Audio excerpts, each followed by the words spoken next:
Hello, dear class. Greetings for the first time for those of you who have never seen me before, and I think that's most of you. Um, I feel as if I should have behind me something august, a library, a bookshelves full of leather-bound books, and instead you're getting something like you're getting from the late-night hosts when they move from the studio to their back bedroom and regale you with their witticisms from there. I feel like Seth Meyers in his attic. And what you can see behind me are brown boxes because we've just moved into a new house after 12 years in our old one, and we haven't yet fully unpacked. So here I am. This is me. Some of you might have seen me, most of you not.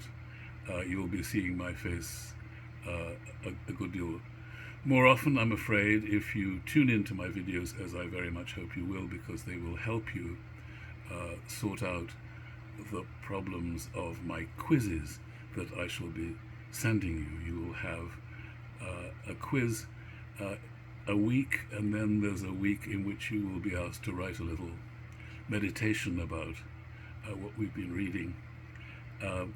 And I'm hoping that what I send you in the form of these videos will help to clarify what I'm after. It's not that I would ever want you to parrot what it is that I have to say.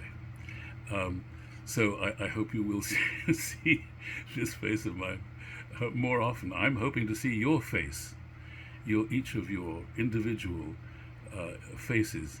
If you follow up on the email that I've sent you, which asks you please to send me a 12-second, of course it can be much longer than that, video, but 12 seconds will do it, saying, hi, Professor, this is me.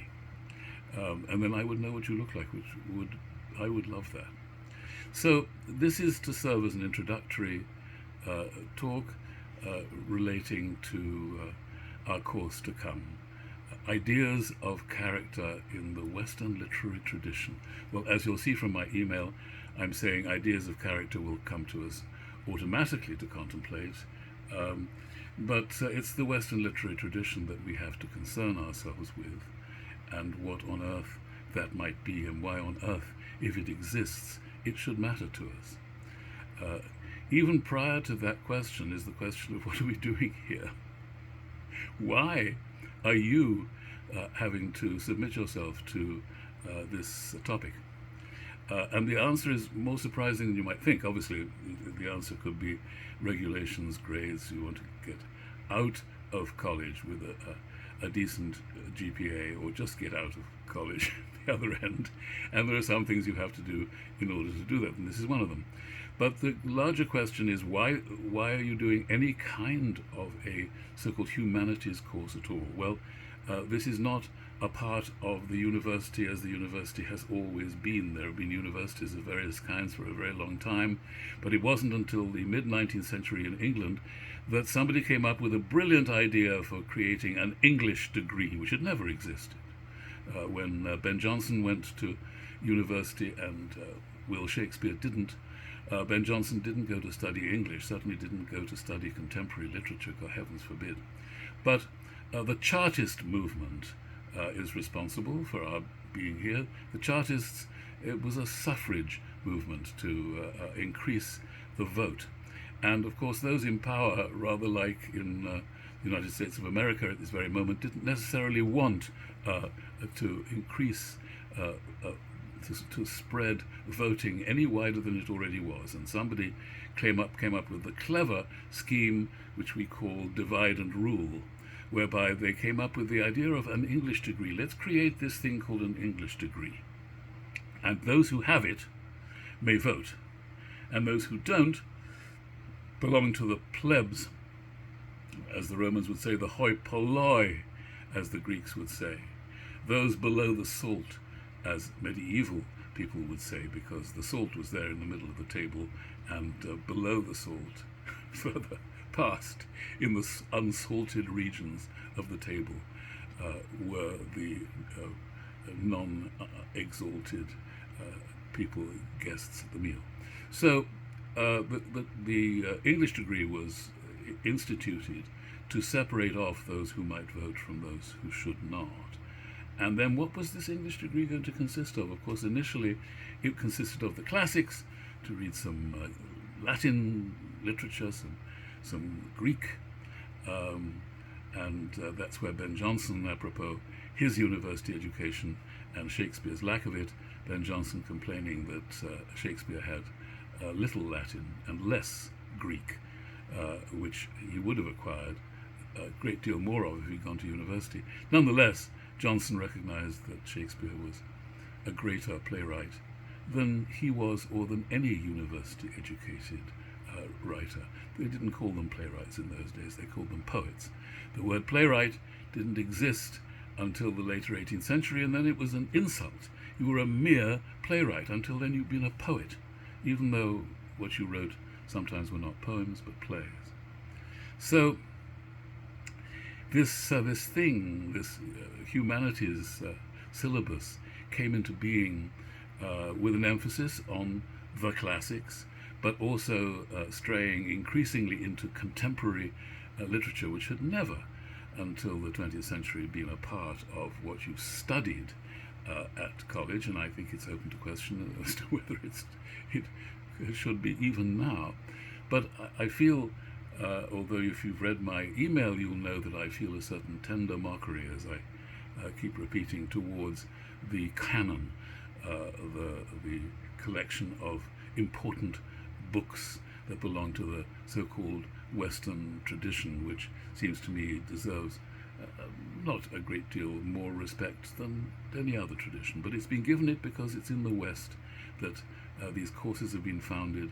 It's in the West that students have been told they must read Sophocles, they must read Shakespeare. In order to regard themselves as educated, they must know some of the great works of these authors.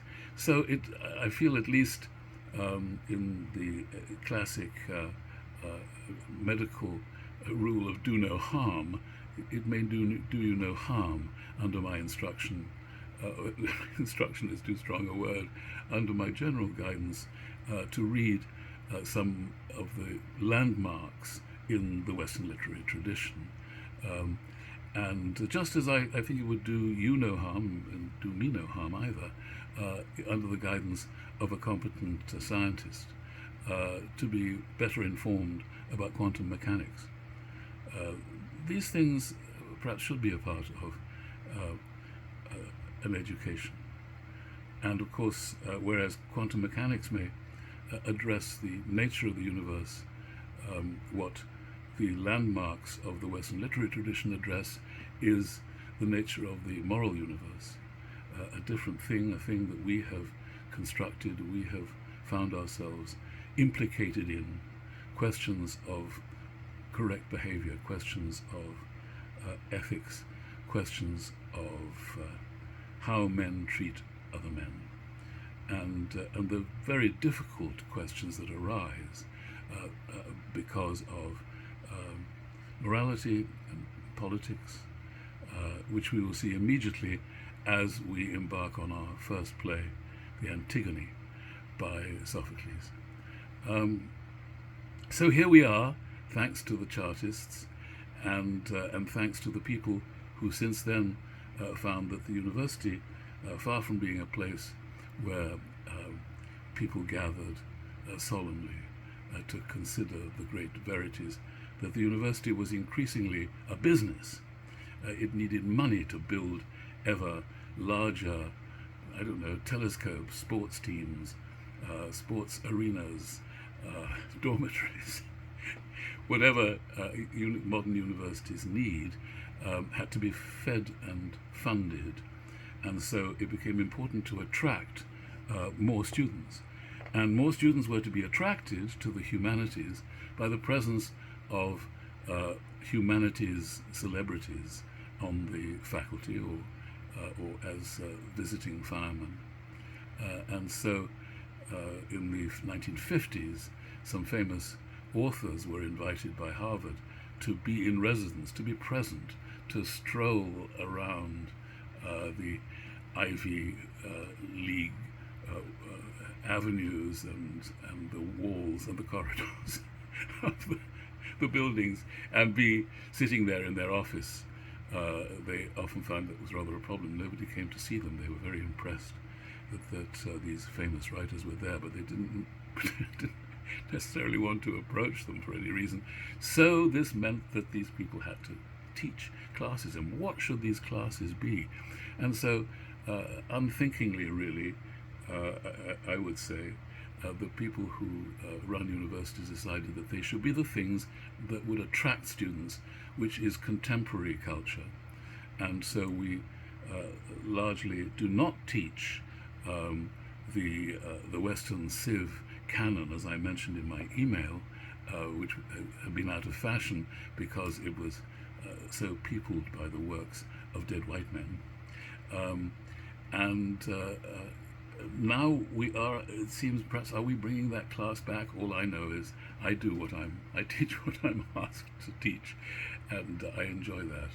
So we are going to look at the works of dead white men, and some of these works are marvelous and mind-spinning and ask difficult questions of us, which make them, I think, worthwhile, and I hope will make the reading and the study of them feel worthwhile to you.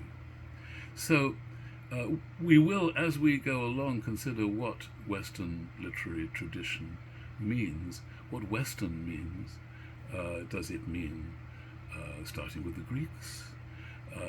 Is there some pre-Greek stuff that we ought to be considering? Is there some African literature that we ought not to be considering because it's not part of the Western literary tradition, although as a matter of fact I think a good deal of it is, and has been influenced by reading the Western literary tradition, as has literature of many countries that we would not immediately call Western. And we will, I suppose, investigate what it is that is literary, and why that makes something worthwhile, if it does, and tradition and what that means. Certainly, it's true that we have been reading Sophocles, our first victim, on the syllabus for 2,500 years, and so there's definitely a tradition there.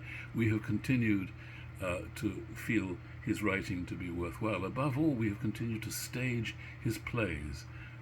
Theatre is a very unforgiving genre, in the sense that if you can't bring an audience in, what the British call bums on seats, which doesn't mean indigent tramps in the audience, but it means butts, backsides on seats. That's what keeps a play in the repertoire, in the canon, and part of the tradition.